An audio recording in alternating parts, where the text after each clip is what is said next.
mm, vamos a comenzar con la resolución de este ejercicio. Digamos que esto se podría considerar como dudas de clases pasadas. El ejercicio pues no pertenece al libro, lo encontró uno de los estudiantes de la clase, lo encontró Marco en una cuenta de Instagram y pues bueno, va a revisar el ejercicio un poquito. Si ustedes se dan cuenta, es una sucesión cuyo límite es engañoso, ¿sí? Y cuando uno le da un primer ojo, lo primero que puede preguntarse es si eso es cero. ¿No? ¿Por qué tiende uno a decir que es cero? Porque lo primero que dice es, bueno, este tiende a cero, este tiende a cero, este tiende a cero.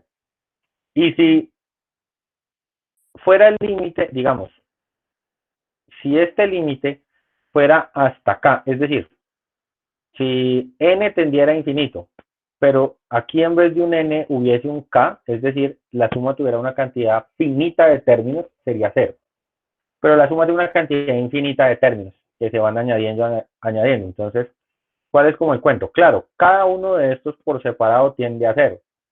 Y si fuera una suma finita de términos que tienden a cero, el límite sería cero. Pero esto es una suma infinita de términos. Entonces ahí es donde viene el cuento. Bueno, ¿yo cómo hago para que esa suma infinita tenga un límite? Bien, entonces lo primero que vamos a hacer, pues a la cuestión de que es cero, ya vimos que no. Sería cero si fuera una suma finita. Entonces lo primero que yo voy a tratar de hacer para enfrentarme a este ejercicio, que es digno de estar en un parcial, porque está bien entretenido, entonces es reescribir, ¿ya?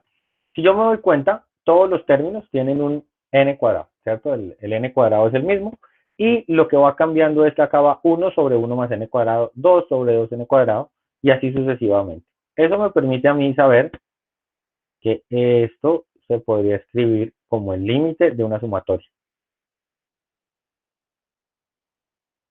¿Listo? ¿La sumatoria de quién? La sumatoria de i desde 1 hasta n de i sobre i más n al cuadrado. ¿Ya? Y pues efectivamente si usted verifica esta fórmula y la reemplaza, le va a dar todos los números que se encuentran ahí. ¿Cómo vamos a proceder? Vamos a proceder utilizando el criterio de monotonía y acotación.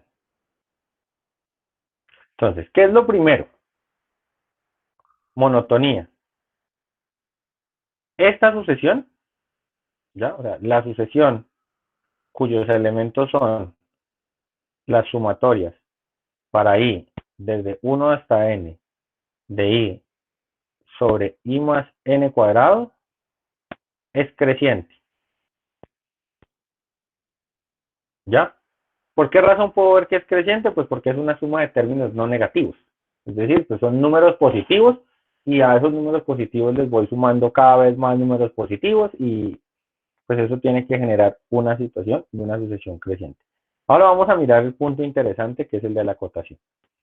Si usted toma un término de estos, i sobre i más n cuadrado, aclarando que i es menor o igual que n, este término tiene que ser menor o igual que i sobre n más n cuadrado. ¿Por qué razón?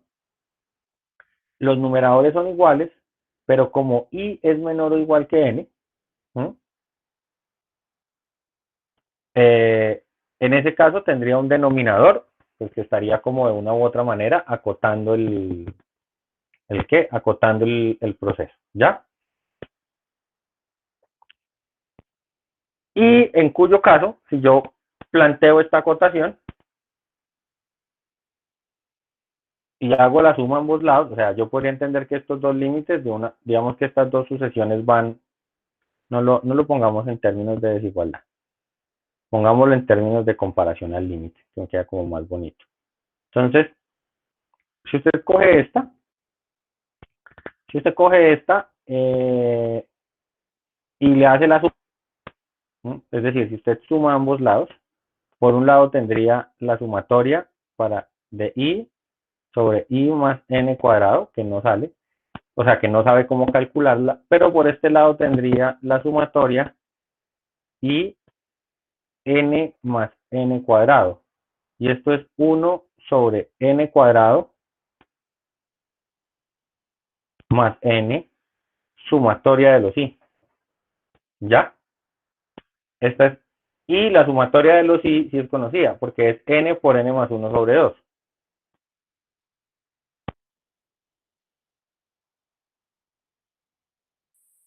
Esto es n por n más 1 sobre 2. Y esto me da un medio. Pues claro, lo que yo tengo, lo que yo puedo verificar es que claramente cuando n tiende a infinito, estas dos cosas están tan cerca como se quiera, pues porque una es cota de la otra. Por ende, el límite de la segunda, pues también debe ser un medio. Entonces es como un ¿qué? Un uso del criterio de monotonía y acotación que uno podría tener ahí en cuenta para resolver este ejercicio interesante, ¿no? Entonces, pues quería colocarlo porque me pareció interesante el argumento. Y pues bueno, aprovecho para compartirles otro ejercicio que apareció por ahí ayer y que valdría la pena valdría la pena colocarles. Yo, ustedes, como ustedes saben, en la universidad pues tenemos ¿un qué? Tenemos un grupo de estudiantes que participan en concursos de integrales y demás. Y los lunes, miércoles y viernes se publican al público abiertos problemas llamados integrales de concurso. Entonces son integrales que de una u otra manera requieren que usted se ingenie algún truquito o se dé cuenta de alguna cosa para poder resolverlas. Esta fue la de ayer. Si ustedes van a la dirección que está indicada, pues ya la van a encontrar resuelta, porque pues ya obviamente gente entró y contestó. Y pues nada, ahí les dejo el dato para que puedan estar pendientes mañana, el viernes y así sucesivamente de los otros días de las integrales que van a ir saliendo y que pues son un buen ejercicio para repasar. Bueno, pues ahí les dejo la duda. Muy bien, vamos a continuar, ya vamos a trabajar el ejercicio de la clase de hoy. Y entonces, la clase de hoy vamos a hablar de la serie alterna. ¿Listo? Entonces, ¿qué es una serie alterna? Las series alternas, pues van a,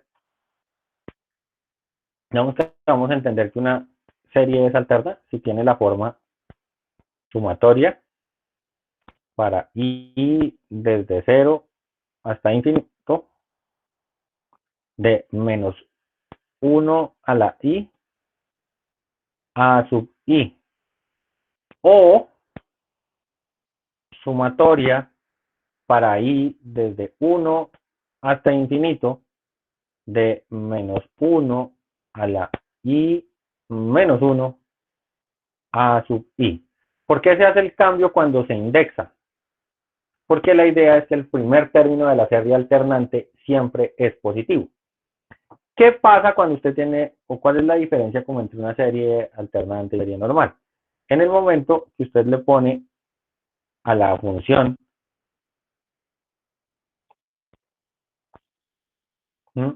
el término alternante, digamos que vamos a trabajar con la de este caso.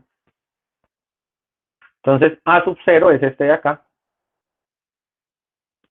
Por acá tendrá que estar a sub 1, por acá tendrá que estar a sub 2, por acá tendrá que estar a sub 3, a sub 4, a sub 5 y así sucesivamente. ¿Listo?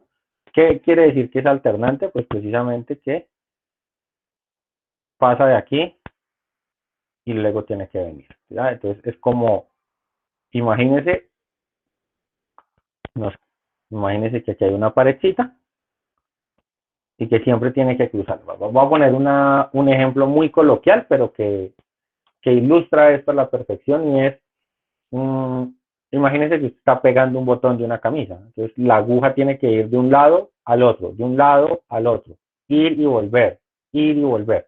Entonces ese es el objetivo de una serie alterna. ¿Ya? Series con alternancia hay muchas que usted conoce. Por ejemplo, y que usted las conoció de los polinomios de Taylor. La del logaritmo era más, menos, más, menos.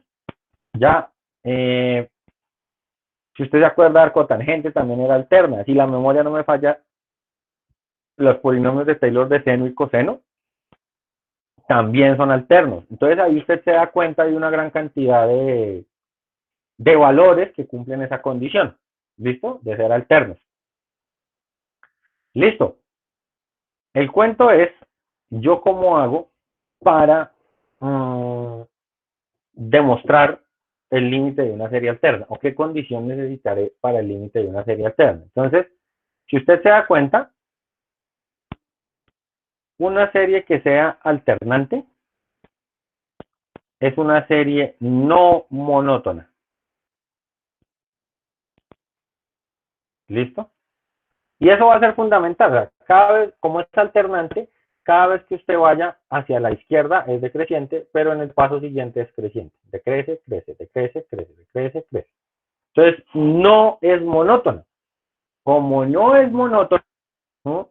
Aunque esté acotada, aunque pueda llegar a estar acotada, eh, al ser no monótona, ya mis criterios anteriores empiezan a tener problemas. Ahora, ¿qué condición voy a tener que seguirle pidiendo? O sea, ¿qué va a ser necesario?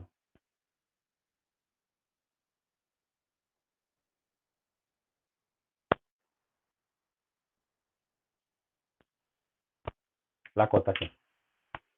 ¿Listo? La acotación es fundamental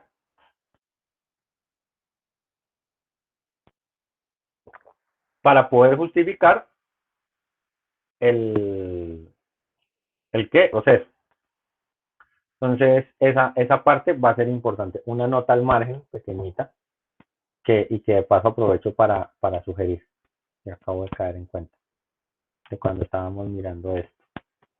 Usted podría encontrar otro argumento muy bonito aquí de acotación. Si en vez de cambiar está ahí, cambia está ahí. ¿Ya? O sea, esto sería aún más bonito. Es que usted poner más bien aquí n y acá dejarla ahí. ¿Ya? Se puede hacer el mismo desarrollo. Obviamente la sumatoria de estos,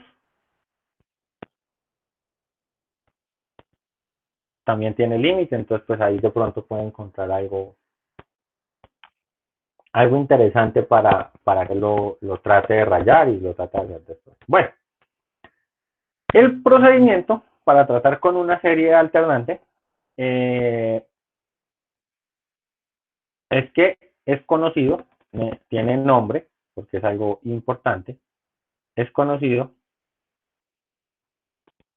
como la regla de Leibniz. ¿Listo?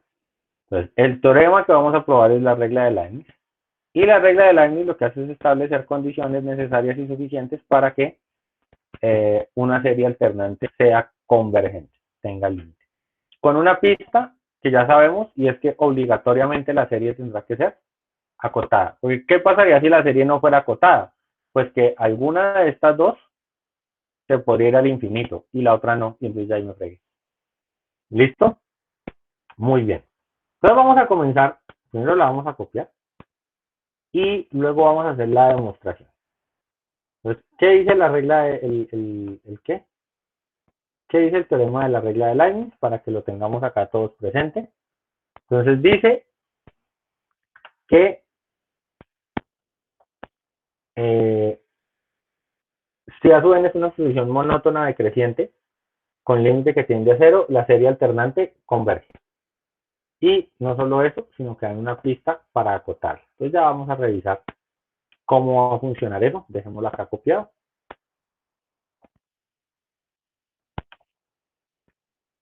Para que no nos toque, para que no nos toque copiar todo. Entonces miramos a ver qué es lo que hay que hacer. Miren que le están pidiendo, lo que está pidiendo es tomar una sucesión decreciente y ponerla a alternar. ¿Ya? Pues es más o menos como la idea de lo que nos están pidiendo.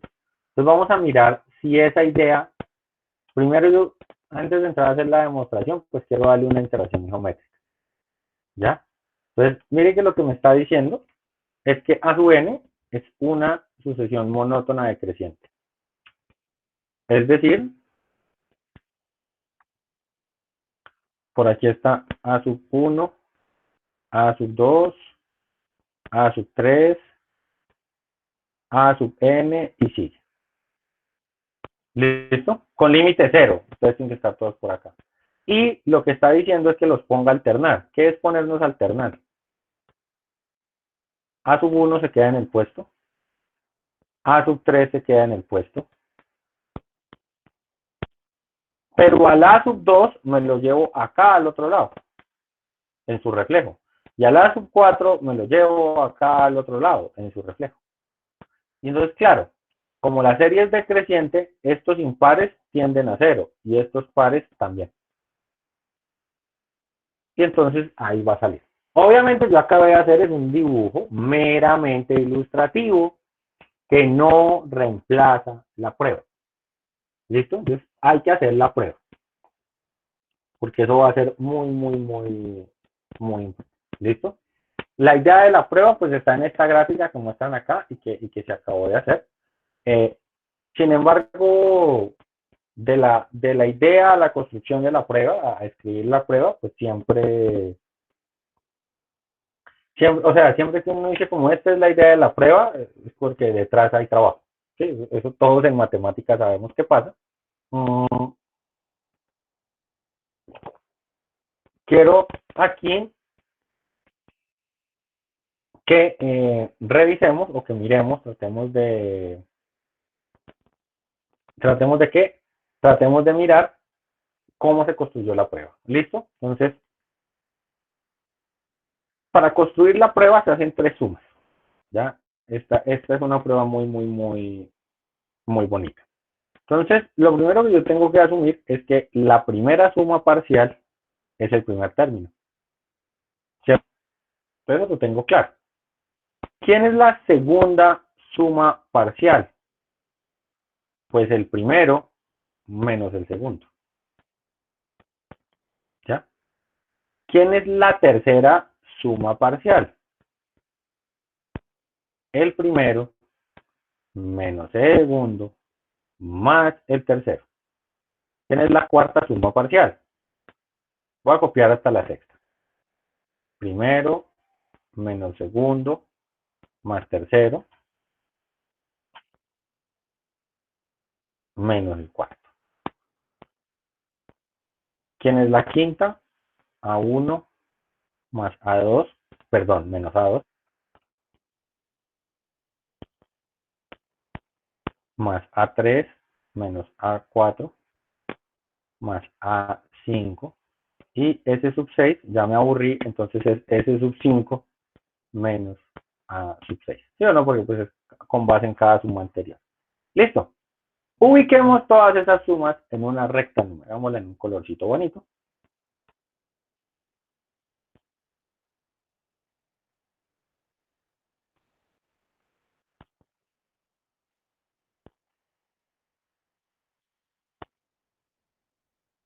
Y empecemos. Entonces, eh, lo primero que necesito es fijar un cero. Y voy a colocar en azul a las primeras, a las que voy a poner a derecha. ¿Listo? Entonces, la primera suma parcial es A sub 1. Aquí está la primera suma parcial. La segunda suma parcial, ¿quién es? A sub 1 menos A sub 2. Creo que el dibujo me quedó muy cargado hacia un lado. Voy aquí voy a ponerlo más lejos. ¿Ya?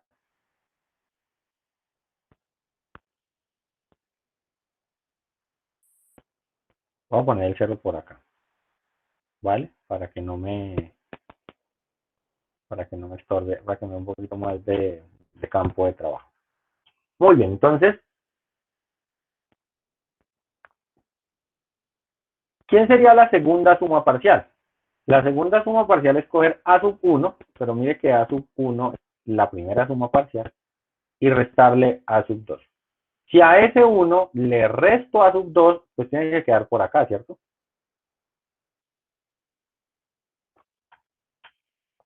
Esta de acá sería la suma 2, que es a sub 1 menos a sub 2. Ahora bien, después sigue S sub 3. ¿Quién es S sub 3? Si usted se da cuenta, esto que está acá es la suma parcial 2. Y a la suma parcial 2 le va a sumar a sub 3. Este no es un 3, sino una sub.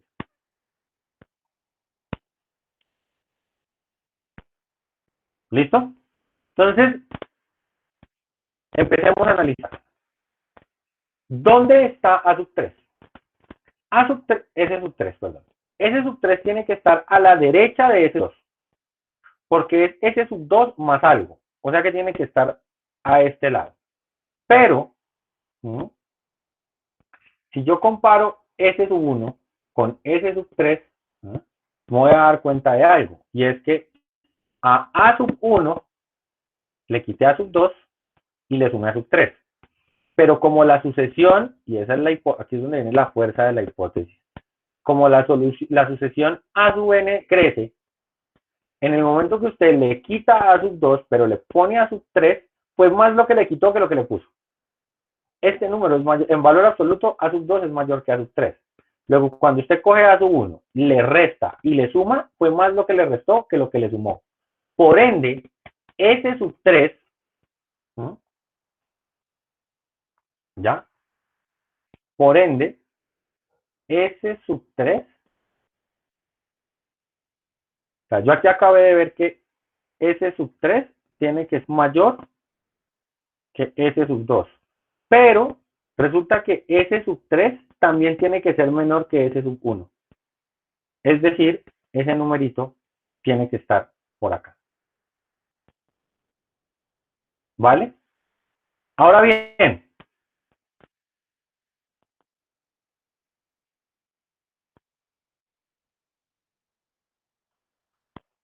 S sub 4. ¿Quién es S sub 4? Si usted identifica, estos de acá son S sub 3. Y a la suma 3 le va a restar a sub 4. Entonces, ¿dónde queda S sub 4?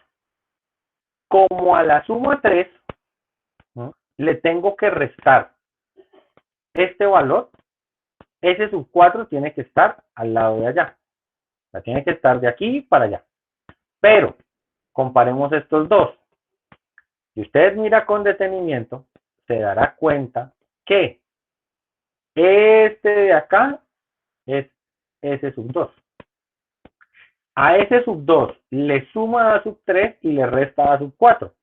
Pero como la sucesión de los A sub n es decreciente, A sub 3 es mayor que A sub 4. En términos prácticos, ¿eso qué quiere decir? Que es más lo que suma que lo que resta. Por ende, S4 tiene que ser, S sub 4 tiene que ser mayor que S sub 2. Y entonces mi punto tiene que estar por acá. Y si yo sigo haciendo ese razonamiento, digo acá con S5, para hacerlo rápidamente, este de acá es S sub 4. Y a S sub 4, hasta acá, perdón, le sumo a sub 5. O sea que me tiene que quedar a la derecha de S sub 2. Pero si lo comparo con el de arriba, este de acá es S sub 3 y fue más lo que le resté que le quité. Entonces me tiene que quedar menor que S sub 3. O sea que me queda por acá. Y pues ya usted se da cuenta que S sub 6 tiene que quedar acá. Entonces, bueno, pregunta, ¿hasta ahí es claro?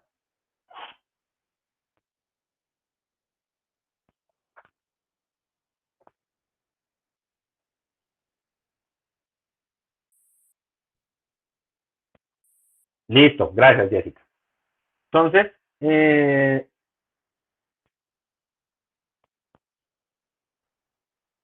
bueno, entonces miremos acá un resumen bonito. Entonces, ¿cuál es el resumen? Mire que S sub 1 es mayor que S sub 3, mayor que S sub 5, y de manera general, S sub 2 n menos 1 es mayor o igual que S sub 2 n más 1. ¿Eso qué quiere decir? Que la sucesión es decreciente. ¿Ya? Entonces, la sucesión S sub 2i menos 1, es decir, la sucesión de los impares, decrece. Las sumas impares decrecen. Ahora, por otra parte, si usted se da cuenta, S sub 2 era menor que S sub 4. Y a su vez va a ser menor que S sub 6.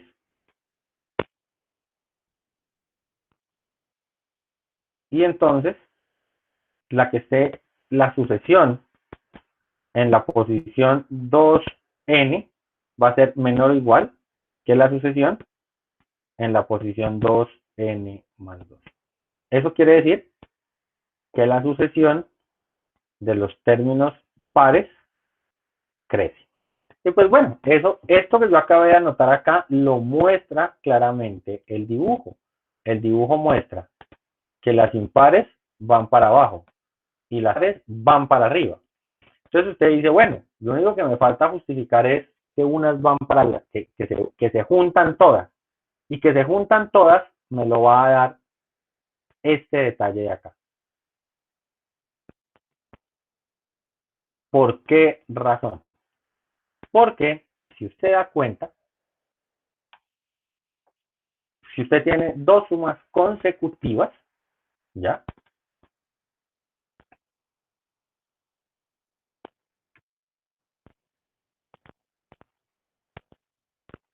Si usted toma sumas consecutivas, ¿no? Y, por ejemplo, considera una suma de orden impar, una suma de orden 2n menos 1. Esa suma de orden 2n menos 1 es mayor o igual que la suma de orden n. ¿Cierto? Entonces, mire, S sub 3 es mayor que S sub 4. S sub 5 es mayor que S sub 6. Pero no solo va a pasar eso. ¿Ya? Note usted acá que en el momento que S sub n más 2, S sub n o S sub 2n menos 1 es mayor que S sub n, también es mayor que un montón de sumitas. ¿Mm? También es menor que todas estas. ¿Mm? Ahora bien, ¿qué es lo que pasa? En el momento que yo tenga a S sub n, ¿ya? Y de S sub n pase a S sub n más 1, S sub n también va a ser menor que S sub 2n. ¿Por qué razón? Porque es que para ir de la impar a la par, usted resta. Entonces, esta es menor que acá. Y para ir de la par a la impar, usted suma. Entonces, la nueva tiene que ser mayor que la anterior. ¿Ya? O sea, eso siempre va a pasar. Y va a cumplir para todo n. Entonces, eso me lleva a concluir algo, ¿no? Y es que el conjunto de las sumas pares, acá me faltó el 2, el conjunto de las sumas pares está acotado superiormente. Por ejemplo, por la primera suma. ¿Ya? Entonces, si usted se da cuenta, mire, acá le dicen que la primera suma, eso lo tenemos desde acá. Si usted se da cuenta, la primera suma es mayor que la segunda suma par. ¿Ya? Pero la primera suma, o sea, la primera suma es mayor que todas las sumas impares. Pero todas las sumas impares son correspondientemente mayor a una suma par. Luego, esta suma es mayor que todas las de acá. Y acá viene la palabrita aquella que en matemáticas uno suele usar, pero no necesariamente de la mejor manera. En este caso sí aplica análogamente. Haga el mismo razonamiento, pero para el otro lado. ¿Ya? Entonces, el mismo razonamiento para el otro lado, ¿qué es? El mismo razonamiento para el otro lado es mostrar que S2 es menor o igual que cualquier suma impar. ¿Por qué razón? Porque S sub 2 es menor que S sub 1 en primera medida, ¿sí o no? Y cuando usted pasa, ¿por qué? Porque a S sub 2 le tuvo que restar de S sub 1. ¿Y cómo hace usted para ir de S sub 2 a S sub 3? Sumándole algo. Entonces, S sub 2 tiene que ser menor o igual que S sub 3. Y así sucesivamente. ¿Listo? Entonces, análogamente, el conjunto de las sumas impares está acotado inferiormente. Y entonces, acabamos de hacer la construcción. ¿Por qué razón? Porque, si usted se da cuenta, y escribamos la cámara que nos quede organizadito,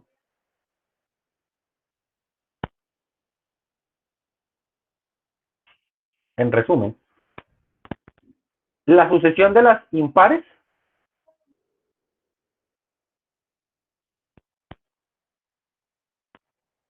decrece y está acotada inferiormente. La sucesión de las pares crece y está acotada superiormente. Y entonces usted ya sabe que monotonía más acotación es sinónimo de convergencia. ¿Hasta ahí estamos claros? Sí, señor.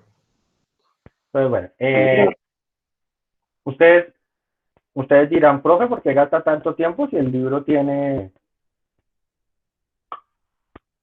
6 rengloncitos de prueba? Pues porque la construcción hay que hacerla bien hecha, sobre todo para que ¿qué? Sobre todo que para lograr entender bien lo que pasa. Cuando yo escribo eso de monotonía y acotación y que eso es igual a convergencia, uno dice, ¡uff! Se acabó la demostración. No. De hecho, viene el pedazo, comillas, más complicado de demostrar. ¿Cuál es el pedazo más complicado de demostrar?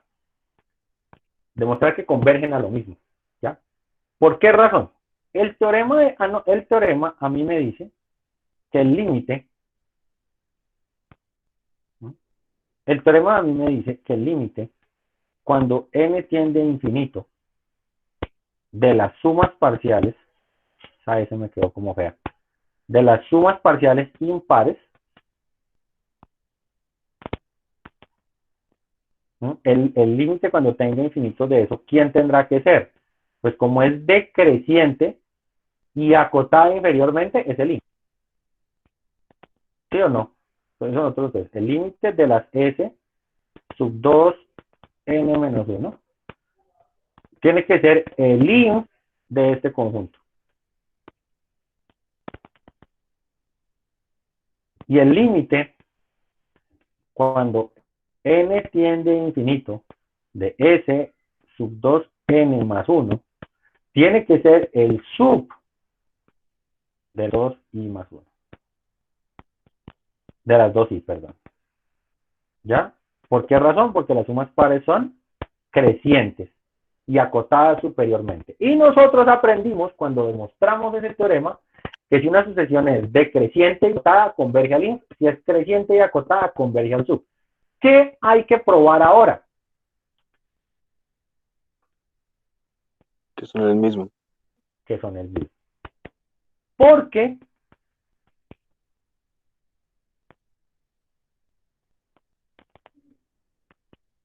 a esto lo voy a llamar ecuación 1, a esto lo voy a llamar ecuación 2, y pues lo que tenemos que ver es que 1 sea igual a 2. ¿Por qué? Voy a hacer un dibujo y lo voy a borrar luego, ¿listo? Porque si usted no muestra esto, recuerdan por allá cuando vimos Yo sé que esto lo van a recordar más con dolor que con gusto. ¿Ustedes recuerdan cuando vimos la definición de integral y estudiamos la definición de la función delta y por qué no era integrable? Esta cosita.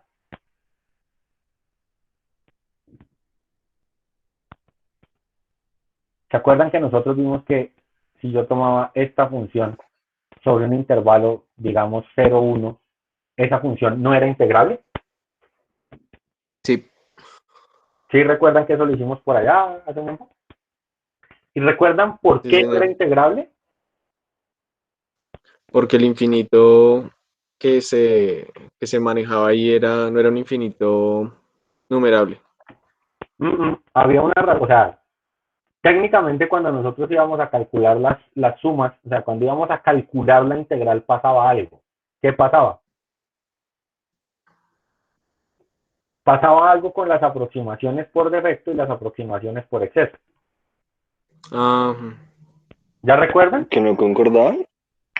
Exacto. Que cuando usted hacía las integrales por debajo de f y hacía las integrales por encima de f, esto era estrictamente menor. Porque la habíamos hecho en el intervalo 0,2, si la memoria no me falla. Entonces, esta daba 0 y esta daba 2. Es decir, el sub de estas era 0 y el inf de estas daba 2. Y entonces usted decía, bueno, ¿cuál es el número entre 0 y 2 que corresponde a la integral? ¿Ya recuerdan ese problema? Sí, señor. En su momento lo que hicimos fue decir que eso no era integrable. Entonces el problema acá es exactamente el mismo. ¿Por qué razón? Porque yo hasta el momento no he probado nada. ¿Sí? Usted dirá, y voy a hacer el dibujo de este caso feo en versión sucesiones. Yo podría tener esto. S sub 1, S sub 2, S sub 3, S sub 4 y así sucesivamente. Y podría decir que acá está el inf de las sumas impares. Y que acá está el sub de las sumas pares. Y entonces, ¿quién es el límite? ¿No? Entonces, mire que garantizar que las dos subsucesiones convergen, o sea, claro, es un paso muy importante, pero todavía no es suficiente. ¿Ya? O sea, todavía no es suficiente. Entonces, por eso es que tenemos que verificar que eso sea igual. ¿Ya? Ahí en el libro le pintan a uno los limitecitos, ahí los hacen muy sucintamente. Ya vamos a mirar la estrategia del libro escribiendo los límites, pero pues quiero que hagamos primero un poquito de análisis de inf y sub antes de hacer la escritura formal. ¿Listo? Entonces, vamos a hacerlo primero con la sucesión de los pares. ¿Listo? Entonces, si usted toma los elementos de la sucesión de los pares, o sea, de S sub 2i,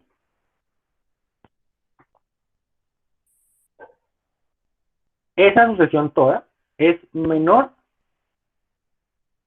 que S sub 1. Pero, siguiendo el razonamiento de ahorita, esa sucesión completa también es menor que S sub 3. ¿Sí o no? Es decir, cualquier suma impar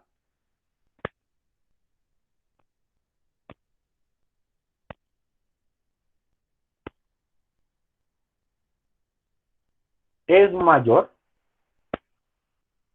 que todo elemento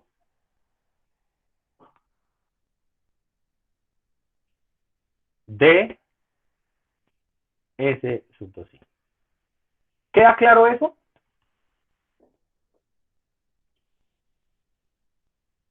Entonces, ¿dónde radica la diferencia? Al comienzo del ejercicio, yo planteé que las sumas impares estaban acotadas superiormente por S sub 1, porque para garantizar el teorema de monotonía y acotación, pues basta con encontrar una cota. Pero si yo lo miro acá en detalle, ¿no? Cualquier S sub 2i más 1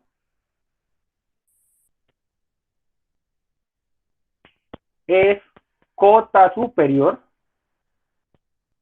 del conjunto de las sumas pares.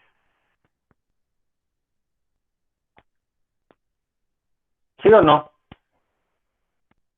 ¿Hasta ahí vamos claros?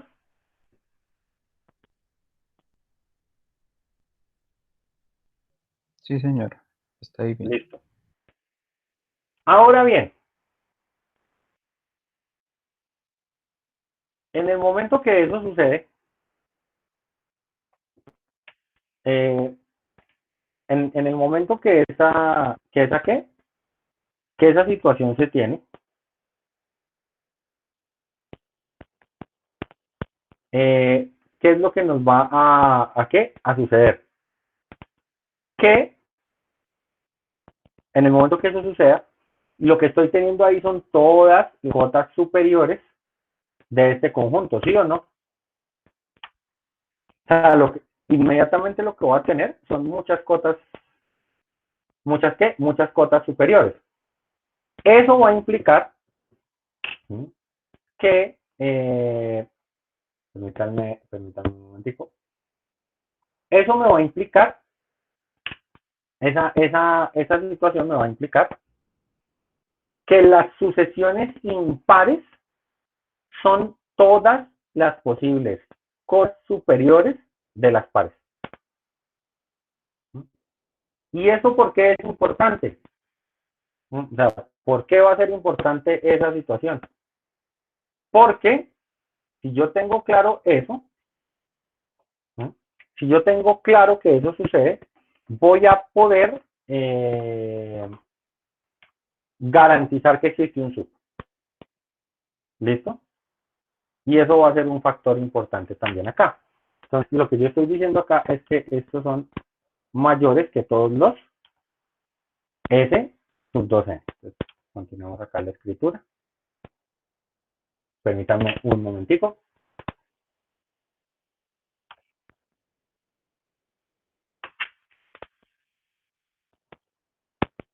Estoy teniendo acá un inconveniente pequeñito, pero no es muy complicado.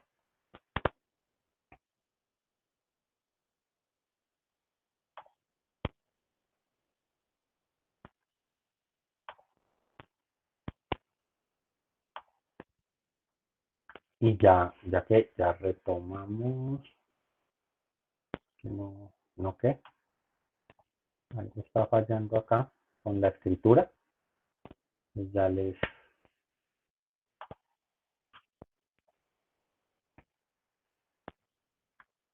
resuelvo aquí rápidamente.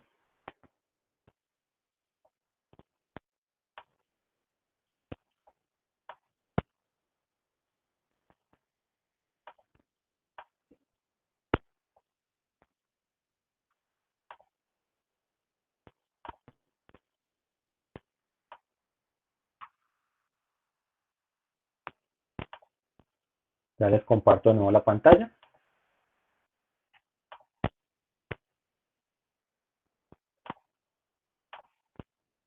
Listo, ya está compartiendo la pantalla y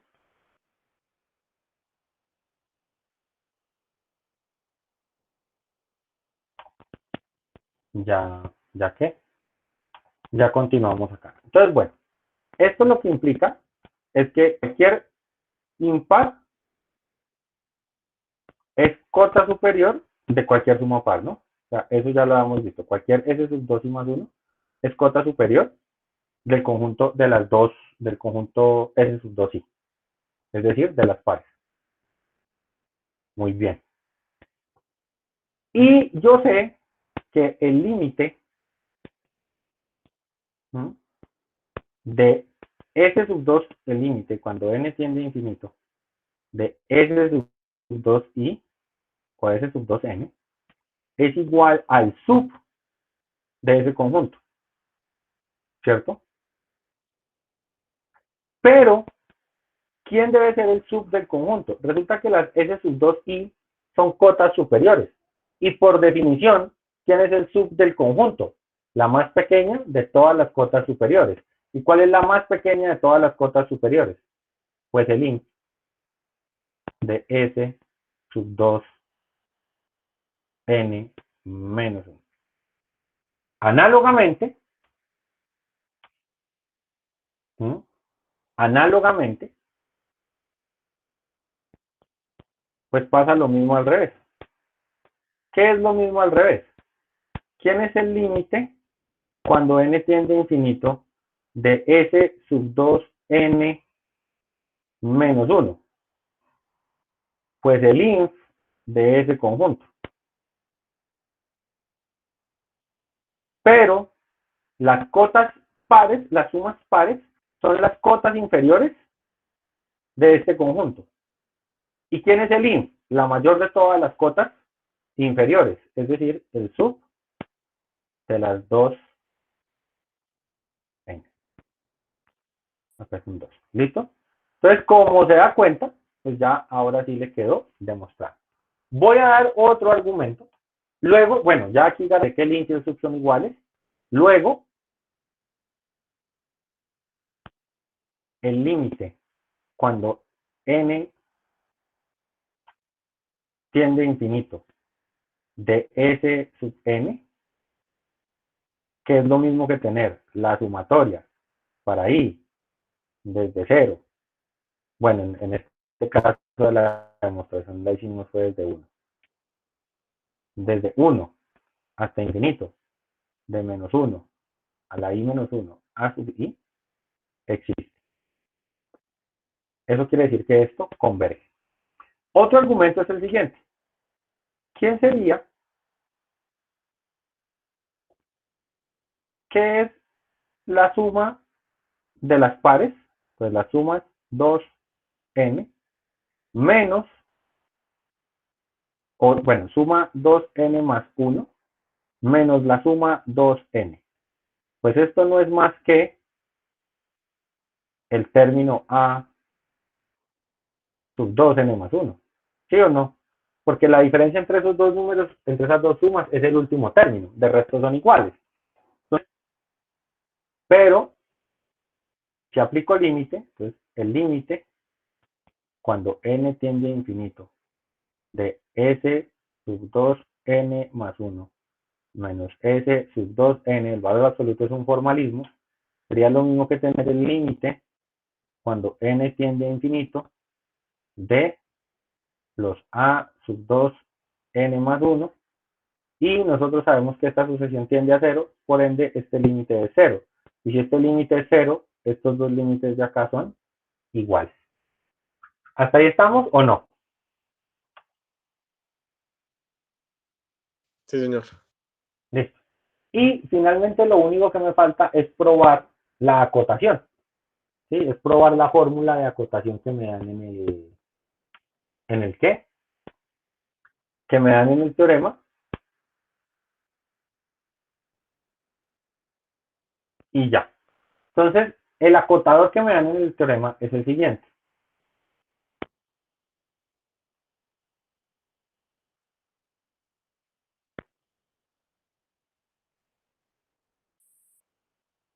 Ese pues es la suma completa de la integral.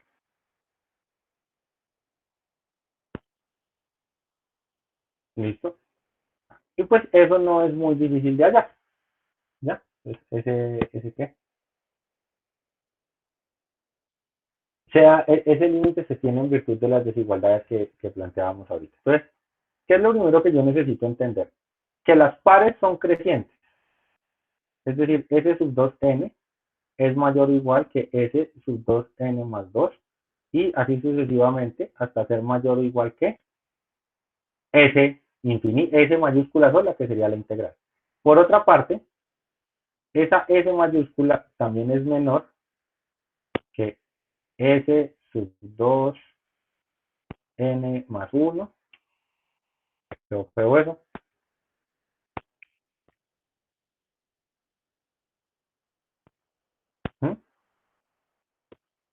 Y esto a su vez es menor o igual que S sub 2n menos 1 y así sucesivamente hasta el S sub 1. ¿Sí o no? Entonces, esas desigualdades se van a tener. Entonces mire que usted no solo sabe que estas de acá son menores que estas de acá, sino que esta está en la mitad. Entonces, ¿Mm?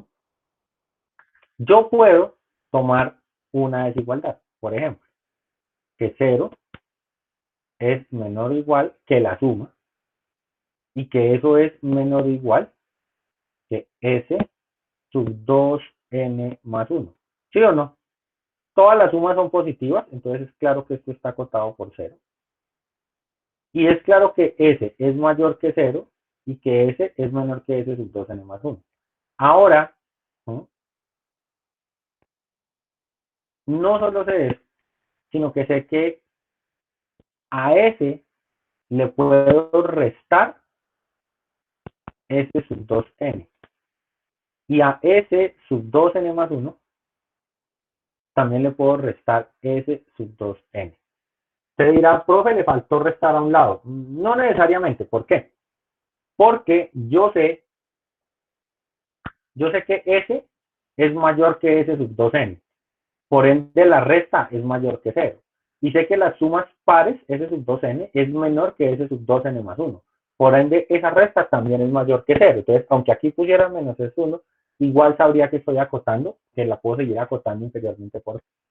Ahora bien, ¿este quién es? Pues ese tiene nombre propio. Ese es A sub 2n más 1. ¿Listo? O sea, ese es A perdón. Ese es A sub 2n más 1. ¿Listo? Ahora bien, puedo hacer el mismo proceso, pero para el otro lado. ¿Ya? Entonces, ¿cómo es hacer el mismo proceso para el otro lado? Pues puedo considerar, pues digamos que esto lo voy a llamar la parte A.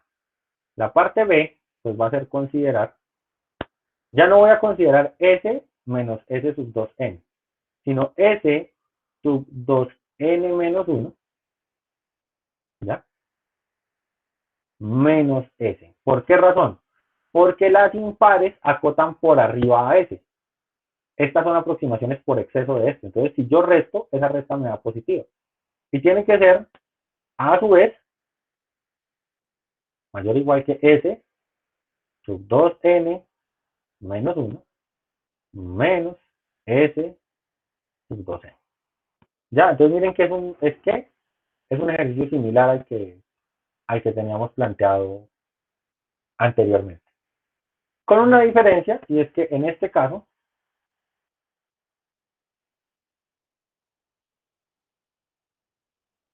¿esto cuánto va a dar? Pues esto va a dar A sub 2n. ¿Ya?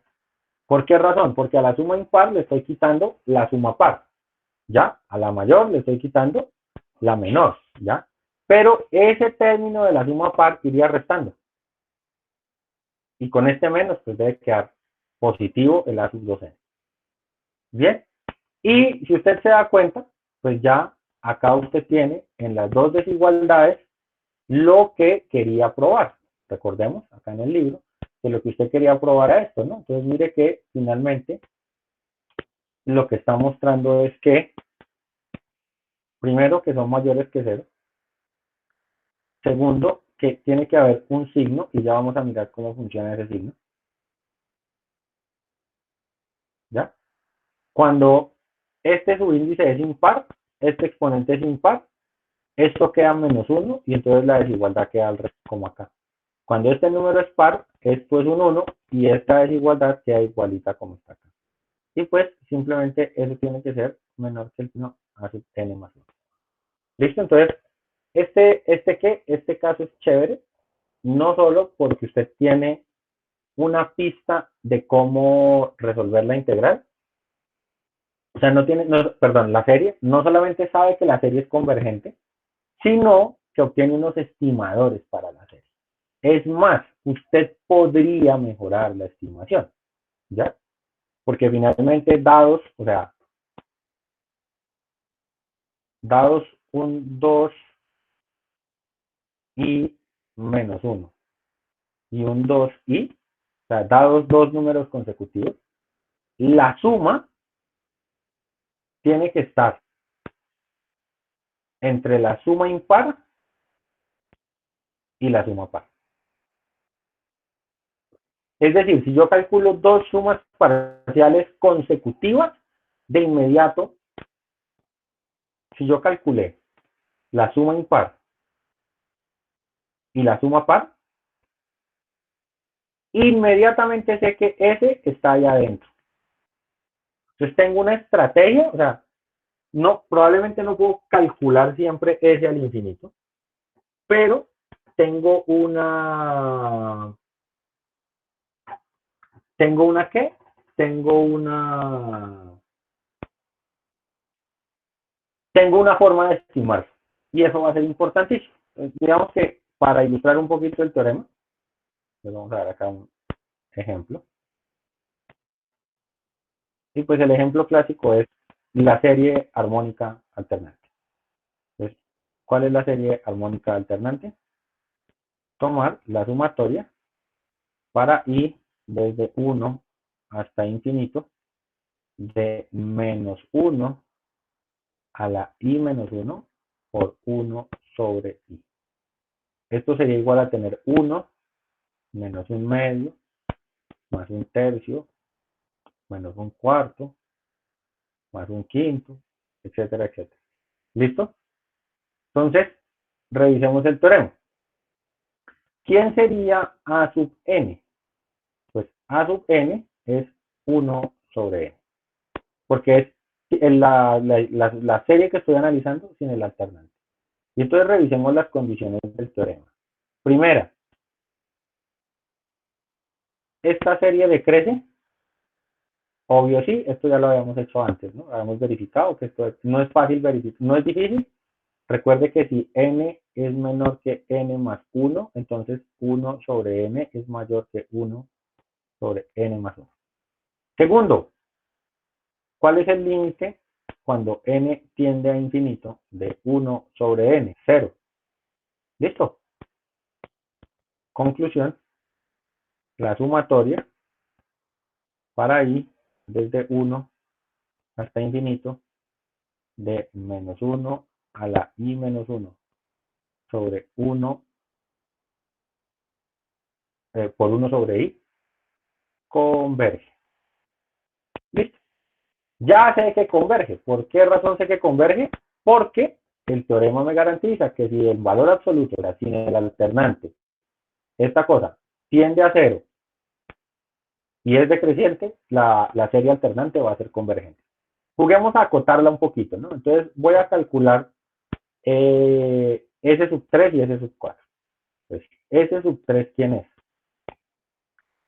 1 menos un medio más un tercio. ¿Ya? Entonces, si a 1 le quito un medio, me queda un medio. Y si a un medio le sumo un tercio, me quedan 5 sextos. Esto da 5 sextos. Y S sub 4, pues tiene que ser esos 5 sextos menos el término que sigue. Y el término que sigue es un cuarto. Entonces, 6 por 4, 24, 5 por 4, 20. Aquí había 26, mitad de 26, 13, de 24, 12. Eso dio 13 doceavos. ¿Listo? Entonces, ¿eso qué está diciendo? Que esta sumatoria, para ir desde 1 hasta infinito, de menos 1 a la i más 1 por 1 sobre i, es menor o igual que 13 doceavos, ¿no? Perdón, esa es la par y la par acota por debajo.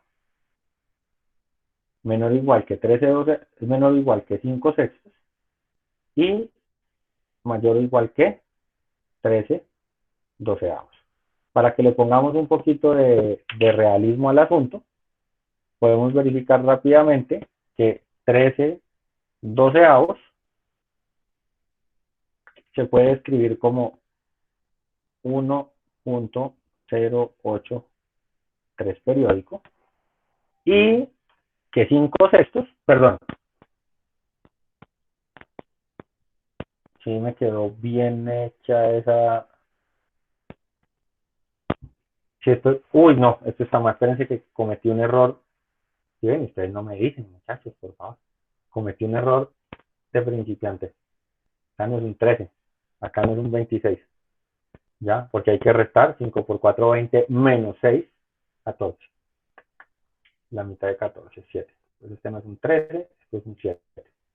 Entonces ahora sí que, ahora sí nos da lo que necesitamos. Entonces 7 doceavos son 0. No, nada más que esto está fácil de arreglar acá.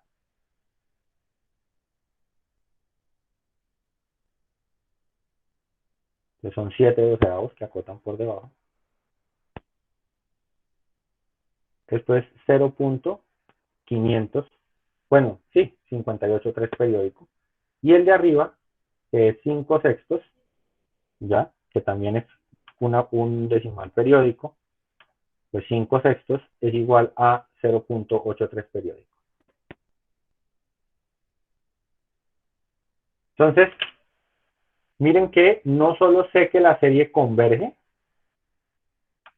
que es una cosa importante, ¿sí? No solo sé que la serie converge, sino que además sé que el valor exacto de la serie está entre 0.5 y 0.8. Profe, ¿se podría mejorar más? Sí. Si usted hiciera un paso más, ¿sí? ¿Qué es hacer un paso más? Hagamos el ejercicio. Ustedes saben que estas cosas numéricas es importante verlas. Entonces, ese sub 5, ¿quién sería? Ese sub 5 sería coger esos 7 doceavos y sumarles un quinto. 5 por 2, 10. 7 por 5, 35. Si llevaba acá 7 doceavos, perdón. 12 por 5, 60. Borramos y escribamos bien porque esto así tachoneado no me gusta. Entonces, 12 por 5, 60. 7 por 5, 35. Y 12 por 1, 12. Da 47 centavos. Y ese sub 6, pues tendrá que ser 47 centavos menos un sexto. Pero pues un sexto son 10 centavos, entonces me quedaría 37 sobre 60. Y entonces miremos a ver ese intervalo de acotación que me produce. ¿Listo? Entonces, primero calculemos el de abajo. El de abajo es 37 sobre 60. ¿Ya? Entonces 37 sobre 60 me va a dar 0.616 periódico. Y 47 sobre 60 no solo me va a dar más,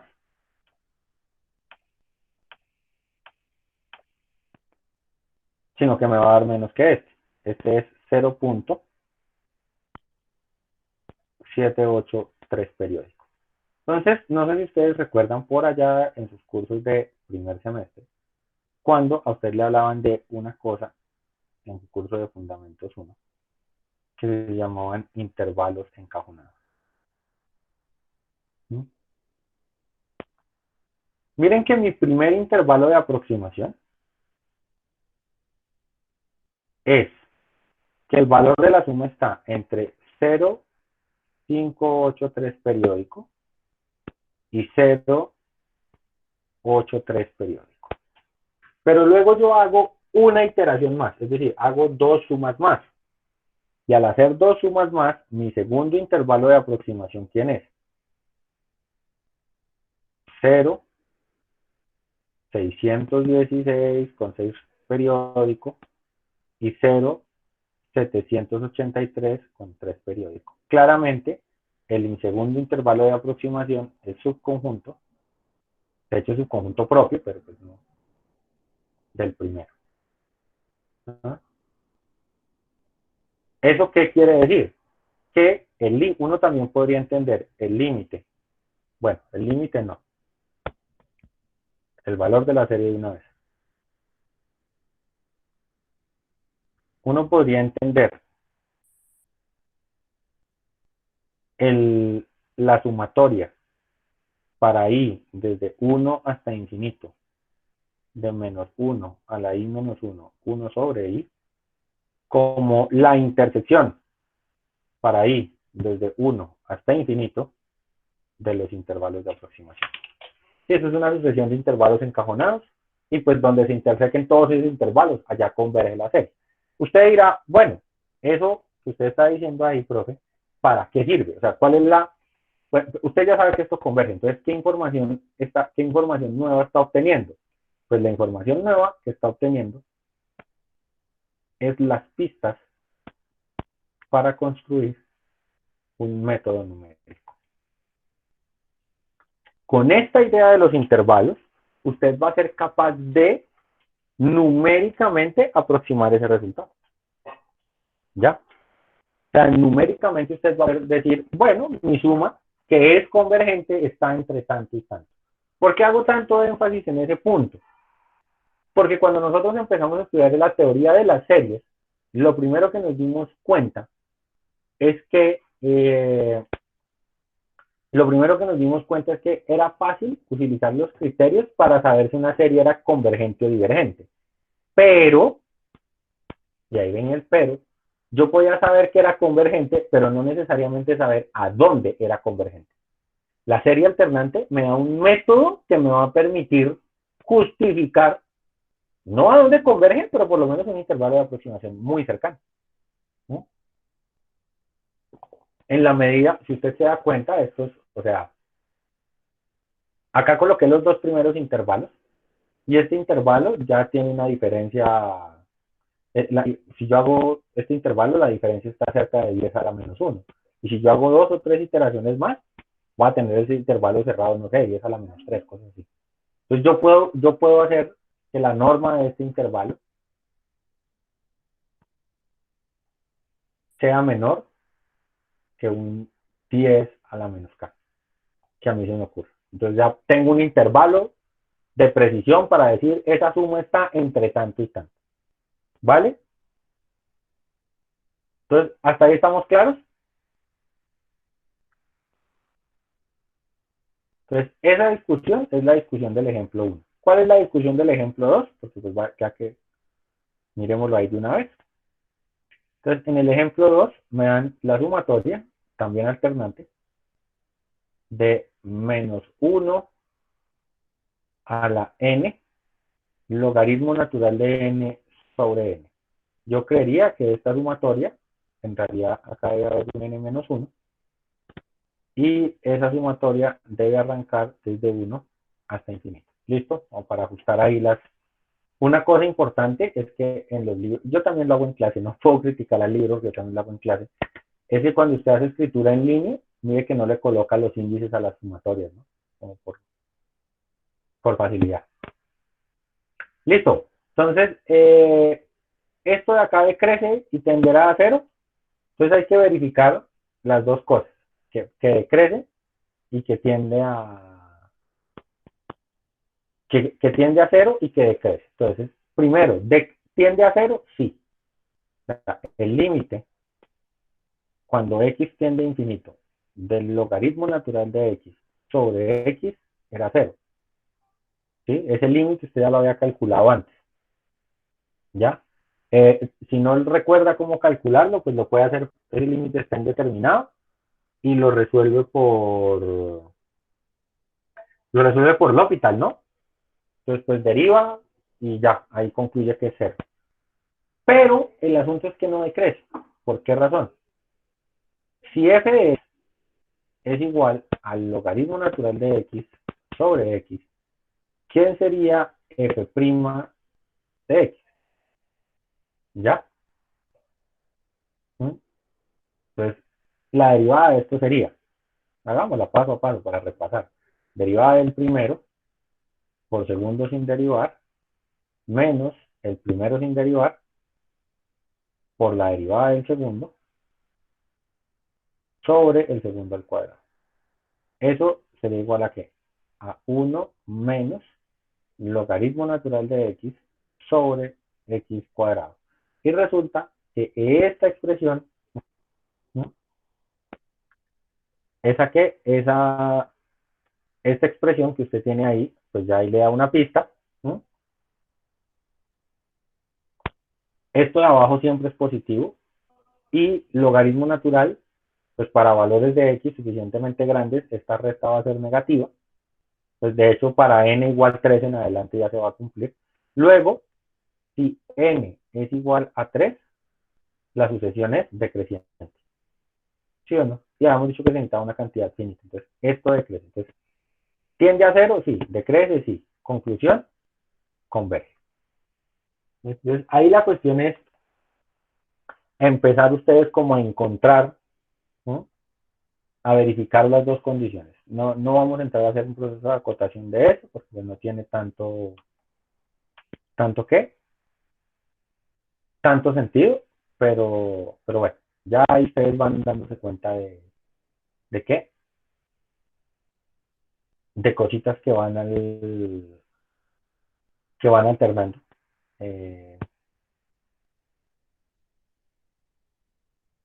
Este es el ejemplo que lo voy a dejar de tarea para que lo lean, que me parece importante. Digamos, no es importante, es curioso, que es el de la cuenta de hoy. Entonces, tarea, leer el ejemplo 3. ¿Vale? Y listo. Como ustedes se dan cuenta, ese ejemplo 3 pues ahí tiene hartas cositas. Acá, en el ejemplo 4, pues miren que lo que vamos a hacer es, van a utilizar el ejemplo 3 para poder calcular el valor exacto de convergencia de la serie armónica alterna, que era el que estábamos conjeturando ahorita por los intervalos. Entonces, la idea es que ustedes lean el ejemplo 3 para que mañana miremos en detalle cómo funciona el ejemplo 4. ¿Listo? Es un punto ahí, es una cosa importante. Y voy a hacer como un avance de lo que sigue. Y es que, miren que para estudiar la convergencia de esta serie,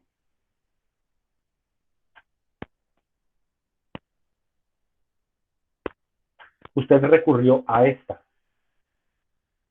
¿cierto? Si esta era decreciente y si esto tendía a 0, era una información de esto, ¿ya? Pero estos términos, pues son el valor absoluto de esto, ¿ya? Entonces, de inmediato aparece una pregunta y es, ¿qué relación existe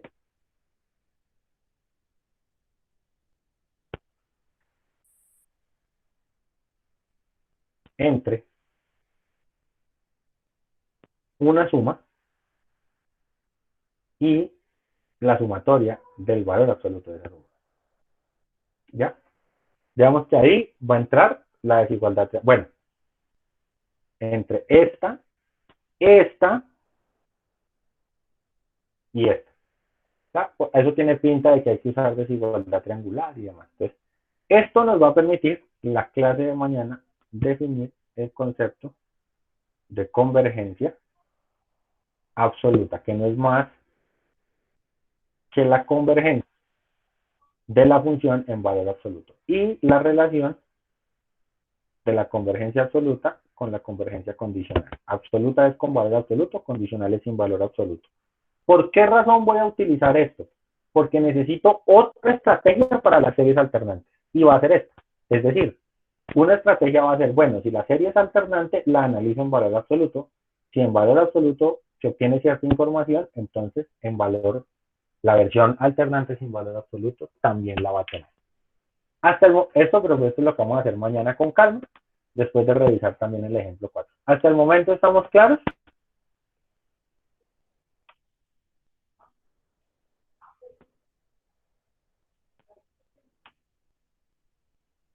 Listo. Gracias ahí a Miguel por contestar. Entonces, bueno, yo creo que ya podemos parar acá y mañana, bueno, la próxima clase, continuamos con toda la calma del caso en el proceso de revisar el problema de la convergencia absoluta y redondeando este problema de las series infinitas.